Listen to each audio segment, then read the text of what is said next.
Okay, welcome back to Jeff Outdoors. It is Sunday. Happy Sunday. Today we are getting, I already shoveled the driveway out here. I say shovel because it's just a light fluffy snow and I don't yet have my plow for the John Deere, so it's not a huge problem unless we get a foot of snow, which I have backup resources, so not a problem. So it's Sunday, and yeah, we're getting like 3 inches of snow today. So winter is here. Last night, if you saw my recent video, I have the Greek olive tanks barrels that I am using for sap tanks for maple season. So last night, I picked them up yesterday. So last night was the first cleaning. So I took a couple hours last night, did a cleaning on these, let them dry overnight. I tip them upside down, just let them drain and dry overnight. And today I am going back with my cleanser that I use. It's like a sterilizer. It's called Step 1. If you do any brewing, home brewing of cider or beer, you'll know what like Step 1 is or what have you. I think it's up there with like an OxiClean, but it's completely food safe. It sterilizes and cleans out whatever it is you're going to use as a container for either holding your brew or, in this case, maple sap. This leaves no residue. It's even a non-rinse. It leaves no residue, no smell, nothing. It has no scents or anything. So if you're cleaning your maple equipment, try your best not to use like scented cleaners. Of course, it's got to be food grade, non-toxic, all that. That should be a common sense piece of information. But I recommend using this, and it's 1 tablespoon per gallon. And I have some hot water prepped out here, and I'm going to just kind of show you how I clean out these barrels. And we're gonna let them dry again over the next course of the next couple of weeks. We're getting this snow now, so tapping, for me is put off again. See, I've been waiting, and lo and behold, we got this snowstorm today, and we got another one coming this week. So tapping right now, I'm not getting into it. That snowpack, if it doesn't rain or something in the middle of these snowstorms, that snowpack will bring down the temperature in those roots, and over the course of the next month, I hope to be tapping. My hope is tapping around, at this point, maybe February 11th, so I can have a good 6-week run on having the taps in without them closing up, and we'll see what we get for sap. Fingers crossed. So this is maple season, guys. For me, everybody's experience is different, but for me, it's, I have such a small operation going here, right? I have my 3, there's 2 there, if you can't see, but there's 2, and then there's 3 sap tanks. So I have some pretty good sap storage, maybe compared to even a smaller guy out there running maybe 5 or 10 taps where you just need the 5-gallon buckets, like the Tractor Supply buckets I used. But this is maple season,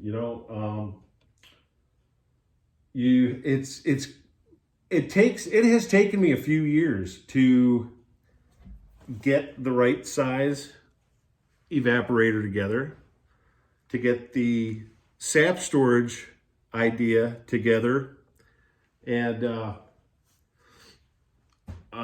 with the increase of taps and the space that I have, I mean, this is essentially my garage, and half of it is dedicated as the shop area. I park outside, so just brush the snow off. Not a big deal. Anyways, so you have to weigh what it is that you have. And I find problem solving in these types of situations rather invigorating. So that's why I love maple seed. You never know what you're going to get. Surprise, surprise, surprise. Every time you walk up to a bucket, at least for me, I use aluminum buckets on trees that I got out of Vermont. And walking up to that tree and just waiting to see how fast that sap's dripping and what's going to be in the bucket. You know, sometimes you're disappointed, other times you're overflowing, and it's a nice surprise every time. I have 50 little surprises on my 50 taps to go through every day that I tap. 50. Imagine getting 50 surprises.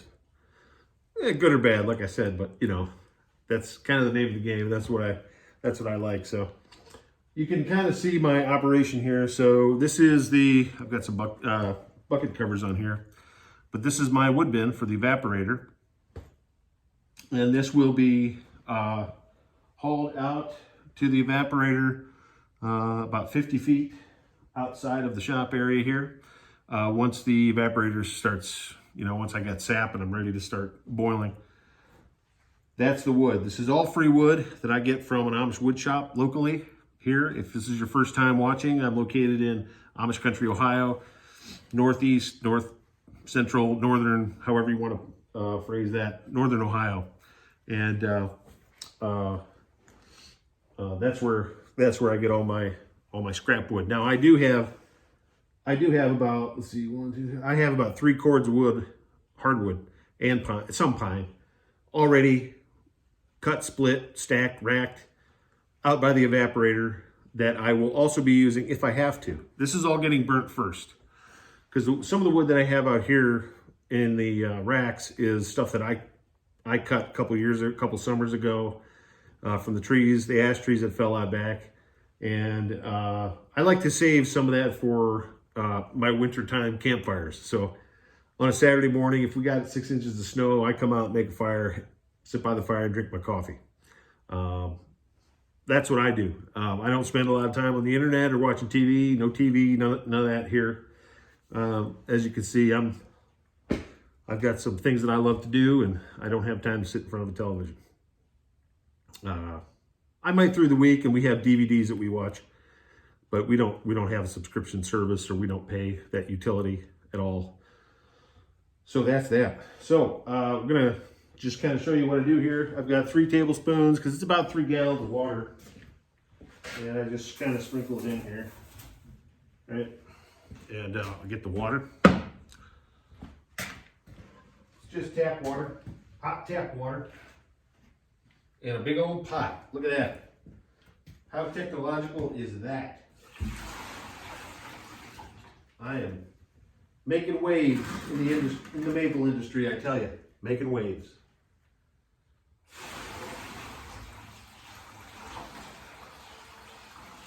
For all you big time maple guys out there, did you start like this? Is this how you started? I live in a land of do what works best, and work smarter, not harder. So, kind of is what it is. And so I have another technological advancement in the maple industry: a towel on a stick from the wood bin. This is a sterilized towel that I will put into the bucket to begin the washing process.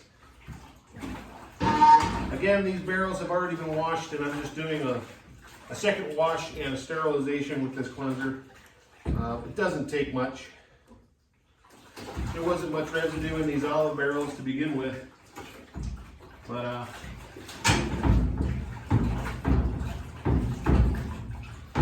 this is what works. This is what works for me. And welcome to my maple season 2023.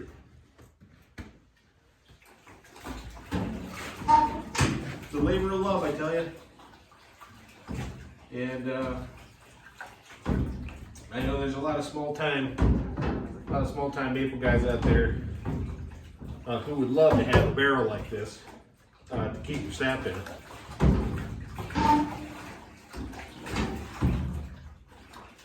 And round you go.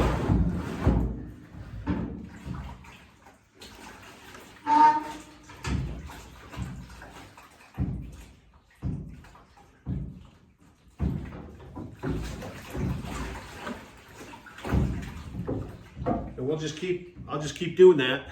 And this is a no rinse cleanser, so I'm just gonna wheel this out in my other technological advancement in the maple shop. And that's the old dolly. If you don't have a dolly on your homestead, in your shop, at your house, I can't tell you how many times this thing has come in handy. This is one of my favorite things that I own. It really is worth it, and it wasn't very much from Harbor Freight. It was, I think I paid maybe $50 for that 4 or 5 years ago. So yeah, so I'm just going to continue rinsing this out with that sterile cleanser and wheel it out and dump it out. And as you can see, I have some pieces of wood on the floor, so I can let air get up underneath there. These are going to drip dry next couple of weeks, and should be ready to hold some sap. So this is welcome to my Sunday maple shop operation. The Jeff Outdoors maple operation. You are getting a glimpse of something that many people have not seen. And I know the maple industry will be wanting to take notes from my operation. See you on the next one.